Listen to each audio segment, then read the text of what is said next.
What we're going to do now is some rough blocking animation. Rough blocking animation is basically just doing some pose to pose to time with the character, getting the basic action and poses down without doing any animation, fine animation. As we've done before, we have the camera view over here on the left side and the perspective window over here, which is where we're going to be doing most of our work. It lets us look around the character but kind of see where we're in the camera, we're in the general vicinity of the camera. I'm going to show you a little trick that I like to do first, is to make a select all button for the character. So I'm going to make invisible some of these assets here, so they're not going to get in the way. And basically what I'm going to be doing is making a meld button up here in the shelf. The shelf is a good place where you can customize and put some tools. I have my shelf that is already made, and if you want to make a shelf of your own, you go into the shelf editor,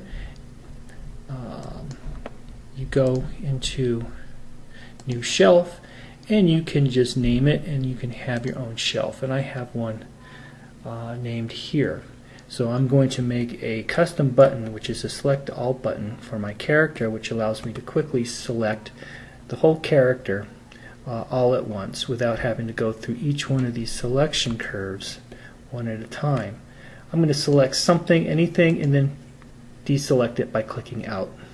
I'm going to start with the feet and shift select each one of these selection curves at a time. You don't have to select this bottom cross thing, and every character is going to have different selection curves. And I'm going to move up, and I'm going to select all of the body selection curves. There's his elbow, there is his IK arm control.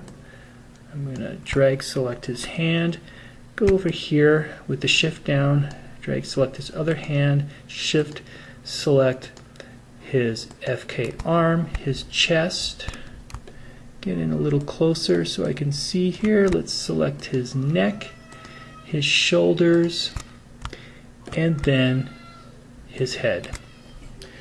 I've just selected all of his body controls. I've left his face and his eyes for another controller because I just don't want to keyframe everything all at once like that. Down here on the bottom right, there is a little icon which is your script editor. I'm going to click that, open it up, and I'm going to scroll up a little bit up to where you see select clear. That's where I selected that one node and then cleared it. That lets me know where the start in the script editor. I'm going to select it from there and drag select all that down. All this information is me selecting all of those selection curves one at a time. With those selected, I'm going to middle mouse drag it into the shelf area here. It's going to ask me what kind of script. I'm going to say Mel, and what I've done is created a little select all button, which allows me to, instead of selecting one at a time, which is kind of a pain in the neck, I can just select all of his nodes for animation all at once.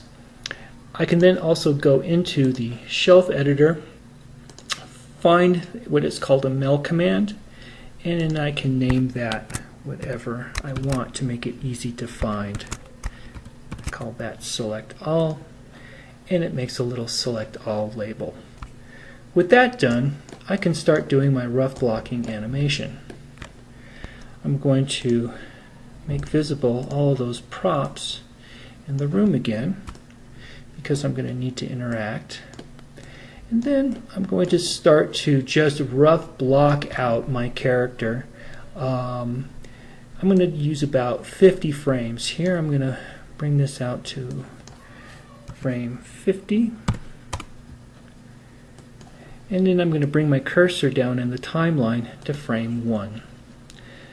I think this is a pretty good starting pose, and I'm going to, at frame 1, I'm going to select all and then press the hotkey S to give it a keyframe at frame 1. It is now keyframed all of those nodes that I selected all, and this is his first pose. What I'm going to do now is I'm going to go to frame 10.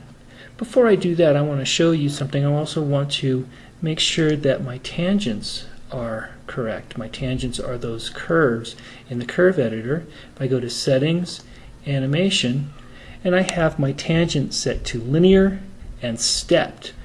What linear and stepped will do is it'll hold that first pose until I make the next keyframe, and then it'll snap the pose to the next pose at that keyframe.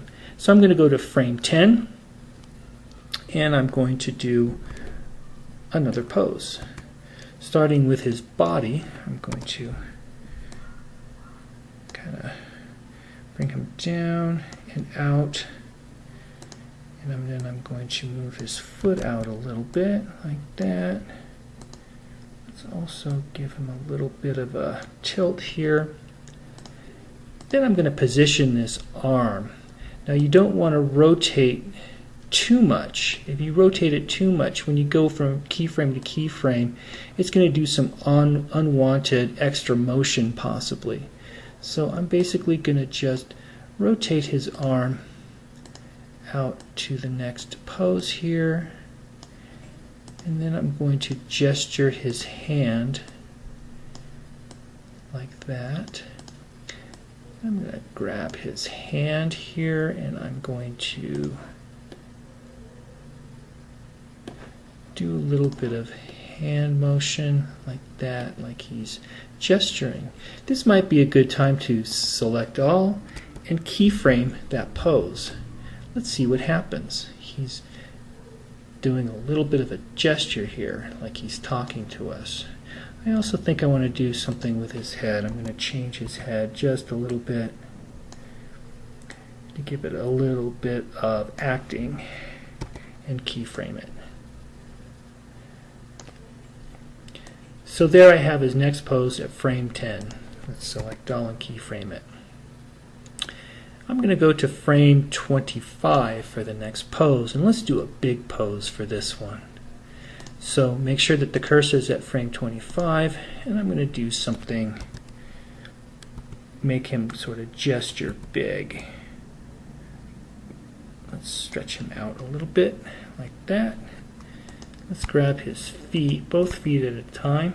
Go to the roll, middle mouse, click him, give him some toe action there.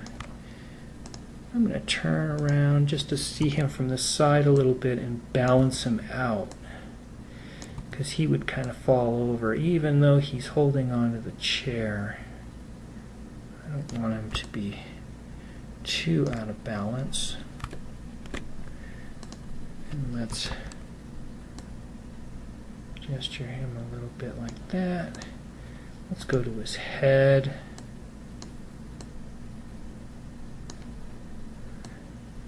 Do something like that. And then let's go to this arm here and give him a big motion. Something like that. Let's grab his hands. Let's spread it way out like that. Let's select all and keyframe it. It's doing a big dramatic motion, so he does a little anticipation, big dramatic motion. And then let's hold him there for a little bit. Let's go to frame 40. Actually, I'm going to go to frame 10. I'm going to select all, and at frame 10 I'm going to middle mouse drag it. Notice that he is still holding, but I've moved the timeline to 40, and then I'm going to select all, keyframe it.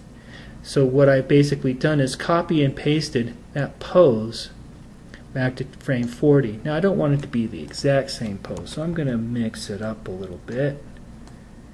I'm going to make it slightly different and give him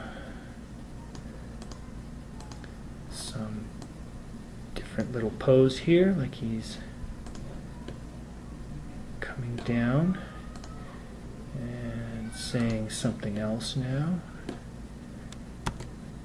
And then let's move his head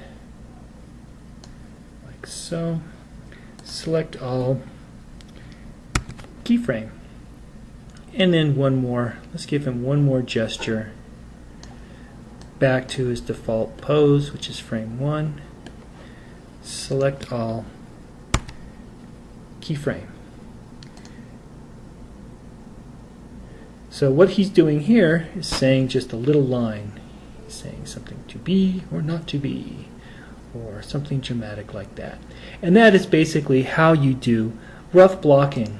And this is a good way to basically go through your timing. If you have a soundtrack, you can do your poses to the soundtrack, and you can very quickly see the timing of your action, see the poses, see that you have good silhouettes with your character, that there's nothing awkward going on, and basically stage your action to the camera.